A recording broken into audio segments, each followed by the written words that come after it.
안녕하십니까. 정성선TV입니다. 겉으로는 구글 크롬 업데이트 화면, 하지만 그 실체는 악성 코드를 심기 위한 함정이었고 사용자가 한 번만 클릭해도 백도어가 설치되는 그런 최신범행 수법이 중국연계 정황이 드러났습니다. 지금 이 공격은 특정 국가나 특정 조직만의 문제가 아니라 우리 모두가 표적이 될 수 있는 구조입니다. 과연 이 해킹은 어떤 방식으로 이루어졌고 어디까지 침투했는지 지금부터 하나씩 짚어보겠습니다. 정성산TV 좋아요, 구독, 알림은 큰 힘이 되겠습니다. 도박 사이트 워터링홀 감염, 가짜 크롬 업데이트로 백도어 설치 유도. 중국과 연계된 것으로 추정되는 지능형 지속 공격 그룹들이 아시아 지역에서 새로운 악성 도구를 활용해 정부기관과 민간 조직을 노린 공격을 이어가고 있다는 분석이 나왔다. 보안업계는 특히 팩버디로 불리는 스크립트 기반 지휘통제 프레임워크가 여러 캠페인에서 공통적으로 관측됐다는 점에 주목하고 있다. 하나의 도구가 사이버 범죄성 공격과 정보 수집형 침투에 동시에 쓰이며 공격의 경계가 흐려지고 있다는 경고다. 첫 번째 공격은 중국 도박 사이트 여러 곳이 악성 스크립트에 감염되는 방식으로 진행됐다. 사용자가 해당 사이트에 접속하면 브라우저 내에서 악성 스크립트가 실행되며 팩버디가 로드되고 이어서 구글 크롬 업데이트 페이지를 가장한 화면이 표시되는 수법이 관측됐다. 사용자가 이를 정상 업데이트로 착각해 파일을 내려받아 실행하면 공격자는 추가 악성 코드를 설치할 수 있는 발판을 확보하게 된다. 또한 동일 서버에서 역방향 쉘을 구성하는 스크립트나 취약점을 악용하기 위한 요소도 함께 호스팅된 정황이 포착됐다고 분석됐다. 즉, 단순한 유포를 넘어 다단계 침투 지속성 확보까지 고려한 공격 인프라가 구성됐다는 의미다. 이번에는 특정 산업이나 사이트에 국한되지 않고 아시아 지역의 민간 조직과 정부 관련 표적이 함께 포함됐다. 일부 사례에서는 로그인 페이지 등 웹 자산이 악용돼 자격증명, 계정 비밀번호 탈취 가능성이 제기됐고 다른 사례에서는 내부 침투 이후 원격 접근 채널을 유지하는 용도로 활용됐을 가능성이 언급됐다. 이렇게 되면 시스템 구성 요소를 악용해 실행하면 피해자 PC에서 더 직접적인 행위가 가능해진다. 결과적으로 공격자는 코드는 적게, 침투와 탈취는 많이라는 방향으로 효율을 끌어올릴 수 있고 수비자는 탐지 분석 부담이 커진다.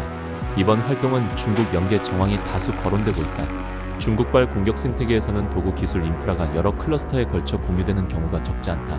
도메인 재사용, 서명 인증서 악용 정황, 침투에 활용되는 프레임워크 흔적 등이 교차 관측될 수 있어 누가 했는지보다 어떤 방식이 재현 가능한가에 초점을 맞춰야 한다는 지적이 나온다.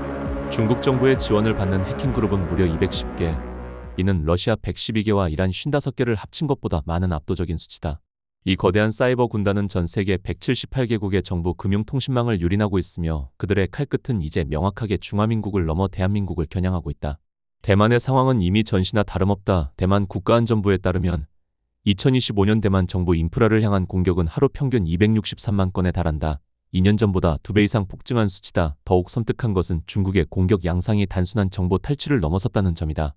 그들은 미래의 위기 상황 중 물리적 충돌이나 외교적 분쟁 시에 한국과 대만의 손발을 묶기 위해 에너지, 의료, 금융 등 국가 핵심 신경망에 미리 침투해 숨어드는 사전 배치 전략을 구사하고 있다. 이는 언제든 버튼 하나로 국가 기능을 마비시킬 수 있는 디지털 시한폭탄을 대만과 우리나라 안방에 심어놓고 있다는 뜻이다. 문제는 이러한 절체절명의 위기 속에서 마주한 이재명 정부의 대응 방식이다. 현재 정부는 외교적 유연성과 국익 중심의 실용 외교를 기조로 내세우며 중국과의 불필요한 마찰을 피하려는 움직임을 보이고 있다. 물론 경제적 상호의존도가 높은 중국과의 관계를 고려할 때 신중한 접근은 필요하다. 하지만 사이버 안보라는 생존의 문제 앞에서도 과도한 정치적 고려가 작동하고 있는 것은 아닌지 묻지 않을 수 없다. 대만은 매일 쏟아지는 공격 횟수와 주체를 명확히 공개하며 국제사회와 연대의 사이버 방어 전선을 구축하고 있다.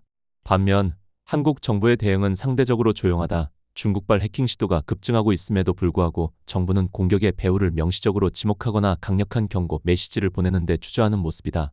베이징과의 외교적 긴장을 우려해 전략적 모호성을 유지하는 사이 우리 기업의 기술은 유출되고 공공 인프라의 취약점은 고스란히 노출되고 있다. 전문가들이 지적하는 바와 같이 중국의 사이버 위협은 일시적인 현상이 아닌 장기적이고 구조적인 문제다. 외교적 수사나 모호한 태도로는 결코 막을 수 없다. 이재명 정부가 진정으로 국민의 안전과 국익을 최우선으로 한다면 지금의 미온적인 태도에서 벗어나야 한다. 사이버 안보는 보수와 진보의 문제가 아니라 국가의 존망이 걸린 문제다.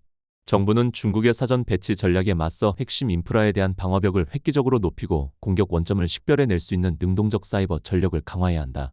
무엇보다 중요한 것은 우리는 공격받고 있다라는 현실을 직시하고 가해자에게 책임을 물을 수 있는 단호한 의지다. 평화를 원한다면 보이지 않는 전쟁터에서의 방패부터 단단히 쥐어야 한다. 중국의 눈치를 보느라 디지털 주권을 방치한다면 훗날 우리가 치러야 할 대가는 데이터 몇 조각이 아니라 국가의 마비가 될 수도 있음을 명심해야 한다.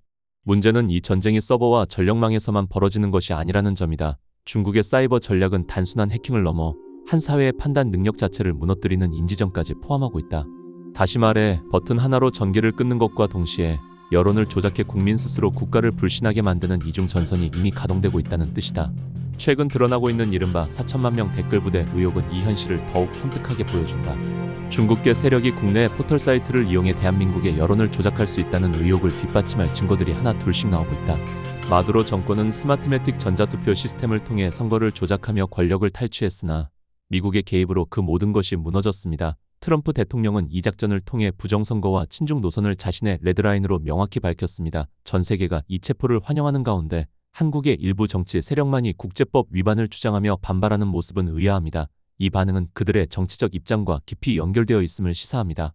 한국 좌파의 의문스러운 분노 마두로 체포 소식이 전해지자 전 세계가 환호했으나 한국의 이재명, 이준석, 민주당, 민노총은 국제법 위반이라며 격분했습니다. 베네수엘라 국민들이 해방을 축하하는 가운데 왜 이들만 마두로를 변호하는지 의문이 제기됩니다. 이는 단순한 이념 차이가 아니라 그들의 정치적 행보가 마두로와 유사하다는 점에서 비롯된 본능적 공포로 보입니다. 트럼프 행정부의 강경 조치가 한국 내 좌파 세력에 미칠 파장을 그들은 직감하고 있습니다.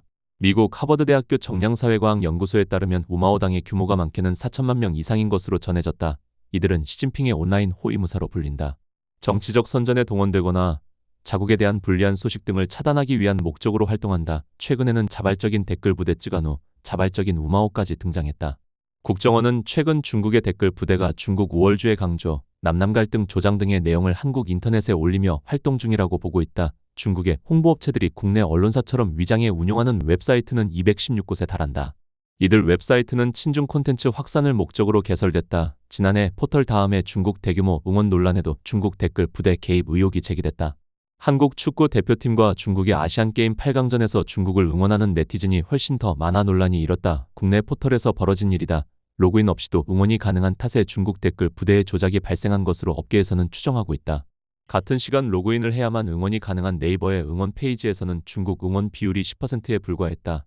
이들은 정치적 선전에 동원되거나 자국에 대한 불리한 소식 등을 차단하기 위한 목적으로 활동한다.